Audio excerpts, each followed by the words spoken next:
और अब बात अहम खबरों की कर लेते हैं। लोकसभा अध्यक्ष ओम बिरला भोपाल पहुंच चुके हैं। ओम बिरला का भोपाल स्टेशन पर जोरदार स्वागत किया गया। विधानसभा अध्यक्ष नरेंद्र सिंह तोमर, मंत्री कैलाश विजयवर्गीय, मंत्री विश्वास सारंग समेत भाजपा के वरिष्ठ नेताओं ने उनका स्वागत किया है। लोकसभा अध्यक्ष बिरला मध्य प्रदेश विधानसभा के नव निर्वाचित सदस्यों के प्रबोधन कार्यक्रम में शामिल होंगे और इसी सिलसिले में स्टेशन पहुंचकर कई बड़े दिग्गज नेताओं ने उनका स्वागत किया। ये तस्वीर आपको दिखा रहे हैं। फूलमाला पहनाकर उनका स्वागत किया गया है।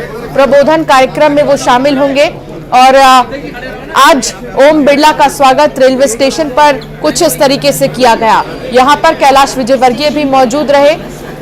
इसके अलावा और कई बड़े नेता भी रेलवे स्टेशन पर मौजूद रहे और उन्होंने ओम बिरला का स्वागत किया। नरेंद्र सिंह तोमर भी मौजूद रहे। मंत्री विश्वास सारंग इस समय मौजूद रहे। भाजपा के कई वरिष्ठ नेता रेलवे स्टेशन पर मौजूद रहे और उन्होंने उनका स्वागत किया।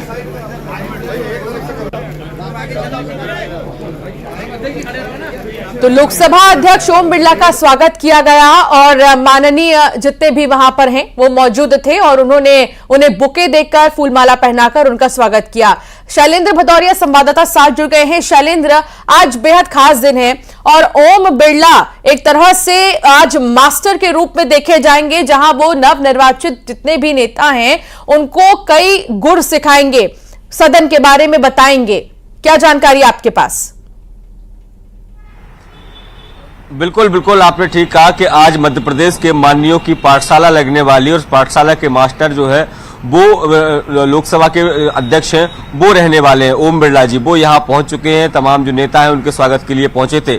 मैं सीधी आपको तस्वीरें दिखाना चाहूंगा। ये विधानसभा के बाहर में मौजूद हूं और यहाँ सबसे पहले 10-10:30 बजे के आसपास जब वो यहाँ पहुंचेंगे तो सबसे पहले सभी जो विधायक हैं उनके साथ उनके एक फोटो सेशन जो है वो यहाँ किया जाएगा और उसके बाद क्लास लगाई जाएगी। यानी क्लास में भी संसदीय कार्य किस तरीके से किया जाता है इस बात की जानकारी वो यहाँ देंगे। सत्र किस तरीके से संचालन होता है, सत्र के दौरान किस तरीके से सवाल पूछे जाते हैं, सदन की कार्यवाही किस तरह की होती है, जो तमाम जो बारीकियां होती है सत्र को लेकर उसकी जानकारी आज ओम बिरला यहाँ पर देने वाली है। 2 दिवसीय पूरा कार्यक्रम रहने वाला है। तमाम जो विधायक हैं वो इसमें यहाँ आज मौजूद रहेंगे और इसके अलावा अगर मैं बात करूं तो डॉक्टर मोहन यादव मुख्यमंत्री, इसके अलावा विधानसभा अध्यक्ष नरेंद्र सिंह तोमर और नेता प्रतिपक्ष उमंग सिंघार भी अपने विचार यहाँ पर रखेंगे।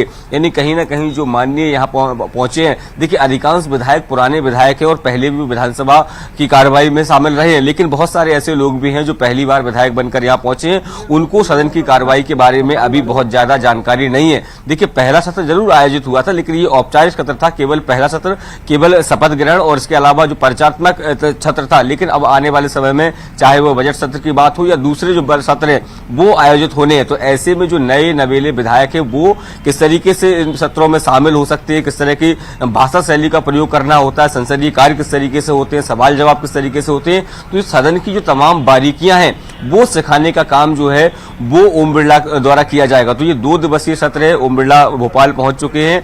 तमाम जो नेता पहुंचे थे उनका स्वागत भी किया और अब से कुछ देर बाद वो विधानसभा पहुंचेंगे और यहाँ सबसे पहले फोटो सेशन होगा और उसके अलावा कई सत्र जो आयोजित किए जाएंगे जिनमें सदन की कार्रवाई की जो बारीकियां हैं वो सिखाने का काम ओम बिरला कराते नजर आएंगे। बिल्कुल, तो आज बहुत बड़ा रोल है ओम बिरला का और वो बताते हुए नजर आएंगे तमाम बारीकियां, जैसा कि आप बता रहे थे शैलेंद्र। शुक्रिया जानकारी साझा करने के लिए। खबरों में आगे बढ़ेंगे और बात करेंगे प्रवासी भारतीय दिवस पर सीएम डॉक्टर मोहन यादव ने ट्वीट किया है। उन्होंने अपने ट्वीट में लिखा है कि समूचे विश्व को भारतीय संस्कृति, परंपराओं एवं जीवन मूल्यों के साक्षात दर्शन करवाने वाले सभी प्रवासी भाई बहनों को प्रवासी भारतीय दिवस की हार्दिक बधाई एवं शुभकामनाएं। देश के दूर रहने वाले सभी एनआरआई भाई बहनों का आभार जो दुनिया में मां भारती का मान सम्मान और गौरव बढ़ा रहे हैं। तो आज खास दिन है और आज प्रवासी भारतीय दिवस है। प्रवासी भारतीय दिवस यानी जो भारतीय दूर दराज रह रहे हैं, अन्य राज्यों में, अन्य शहरों में, माफ कीजिएगा, अन्य देशों में रह रहे हैं, उनके लिए जो मोहन यादव का ट्वीट है वो बेहद खास है। उन्होंने लिखा है कि समूचे विश्व को, पूरे विश्व को भारतीय संस्कृति, परंपराओं और जीवन मूल्यों के साक्षात दर्शन करवाने वाले सभी प्रवासी भाई बहनों को प्रवासी भारतीय दिवस की हार्दिक बधाई और शुभकामनाएं।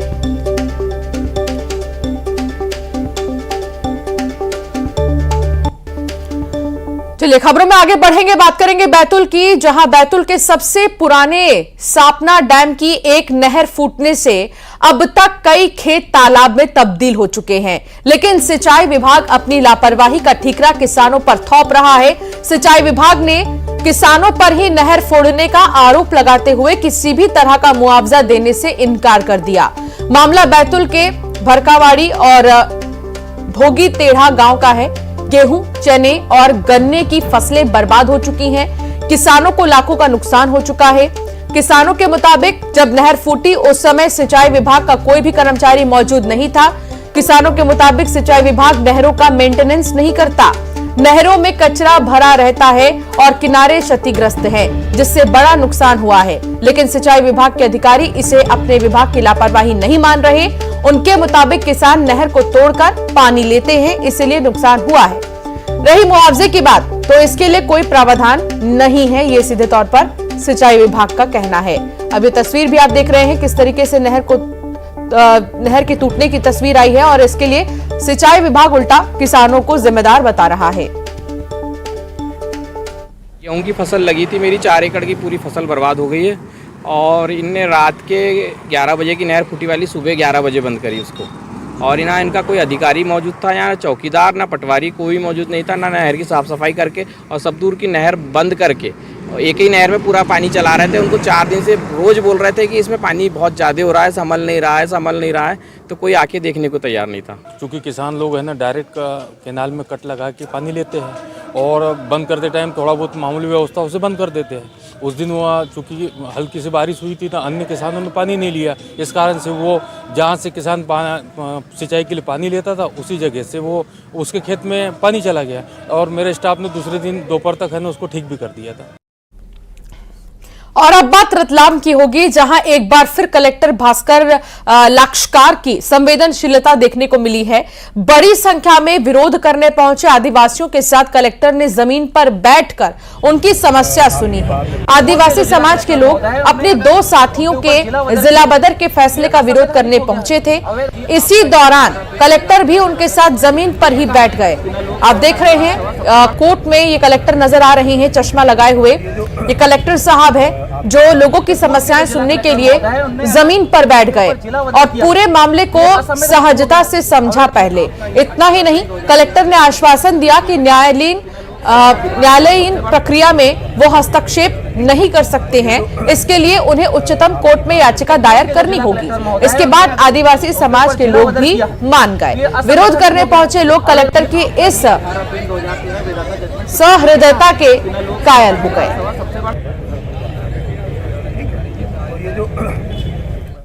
जिला बदर की कार्यवाहियां पूर्व में हुई हैं, उनके संबंध में वो अपनी बात कहने के लिए आए थे। उनको यही समझाया गया है कि न्यायालयीन प्रक्रिया में यदि किसी आदेश से वो व्यथित हैं, परेशान हैं, तो उसके लिए उच्चतर जो न्यायालय जो भी होते हैं वो ही एक सही रास्ता है और उसके माध्यम से वो अपील या अपना रिवीजन या जो भी वो कार्रवाई करना चाहते हैं वहां से करवा सकते हैं। कोई घटना किसी भी व्यक्ति के जीवन पर कितना प्रभाव डालती है, इसका उदाहरण है हरदा के किसान अजय गदरे। कैंसर रोग से मां की मौत होने के बाद अजय ने रासायनिक खेती छोड़ दी और प्राकृतिक खेती शुरू की। आज अजय प्राकृतिक हल्दी उगा रहे हैं। उनकी हल्दी 4 राज्यों के अलावा 7 समंदर पार भी जा रही है। किसान ने बताया कि प्राकृतिक हल्दी एक मेडिसिन है, कई रोगों के इलाज में इसका उपयोग होता है। वे 6 एकड़ में प्राकृतिक खेती कर रहे हैं। मल्टी लेयर तकनीक से 3 फसल की पैदावार ले रहे हैं। तो बेहद ही सराहनीय कार्य, जैविक खेती करने लगे हैं किसान अजय। और ये एक नजीर के तौर पर देखा जा सकता है कि किस तरीके से जो प्राकृतिक खेती है उसको बढ़ावा मिल रहा है और इसकी पूछ 7 समंदर पार भी। हम लोग जैविक उत्पादों में हल्दी, सौंठ, धना पाउडर, चना तूर मूंग की दालें, ऐसे हम 6-7 प्रोडक्ट्स हम यहाँ पे उत्पाद लेते हैं। मैं मेरे पिताजी को ही यहाँ पे साथ देता हूँ। हम लगभग 4 स्टेट्स में, अभी 4 से 5 स्टेट्स में हमारा माल जा रहा है। किसान चिन्मय पिता अजय गदरे जो जैविक खेती कर रहे हैं हल्दी की और लगातार उसमें लाभ कमा रहे हैं। इसी के साथ वो जैविक अपना अदरक की खेती कर रहे हैं, अदरक से सोंड बना रहे हैं, साथ ही साथ धनिया, इसके अलावा जो पल्सेस क्रॉप है आपका तुअर दाल, मूंग दाल और चना दाल, इसकी भी वो जैविक खेती लगातार कर रहे हैं। और अब बात कर लेते हैं पाकिस्तान से भारत वापस लौटी अंजू की, जो अपने पहले पति अरविंद से तलाक लेना चाहती है, लेकिन अरविंद उसे तलाक देने को राजी नहीं है। सवाल ये कि अब अंजू आगे क्या करेगी।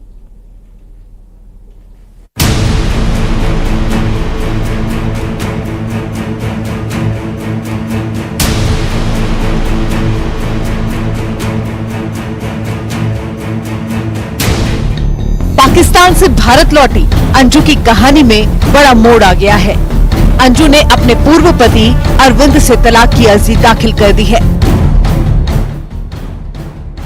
लेकिन अरविंद ने तलाक के दस्तावेजों पर साइन करने से इनकार कर दिया है। अंजू भारत आने के बाद बच्चों के साथ छुट्टियां बिता रही है। वहीं अंजू ने अब पति अरविंद से तलाक मांग लिया है, लेकिन अरविंद ने तलाक के दस्तावेजों पर साइन करने से साफ मना कर दिया। ऐसे में अब कोर्ट पर सबकी निगाहें टिकी हुई है कि आखिर कोर्ट का क्या फैसला आता है। दूसरी तरफ इस बात को लेकर पाकिस्तान में बैठे अंजू के पति नसरुल्लाह भी परेशान है। साथ ही नसरुल्लाह के भारत आने की भी तैयारी है। करीब 5 माह तक अंजू पाकिस्तान में रही। उसके बाद अंजू ने कहा कि वो अपने बच्चों से मिलना चाहती है, इसीलिए वो भारत लौट आई।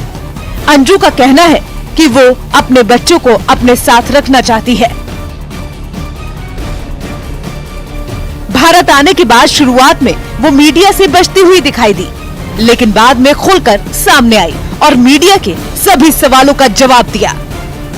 अंजू ने अपने बच्चों से मुलाकात की। बच्चों से मिलने के बाद अंजू खुश नजर आई। अंजू के दोनों ही बच्चे अब उसके पास हैं।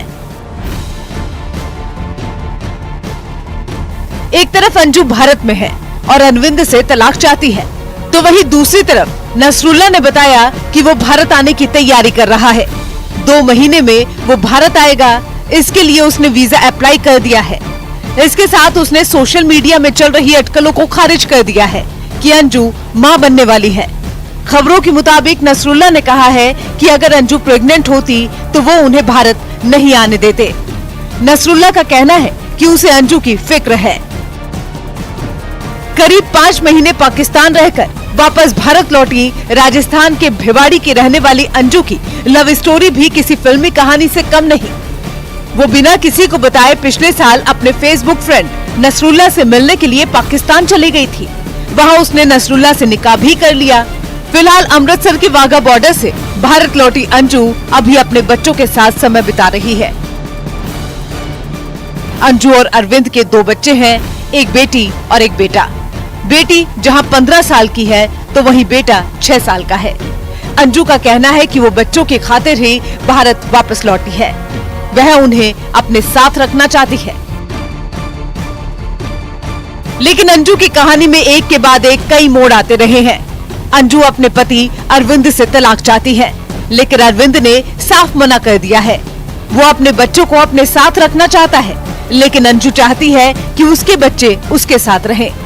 वहीं इसी बीच नसरुल्लाह भी भारत आने की तैयारी कर रहा है।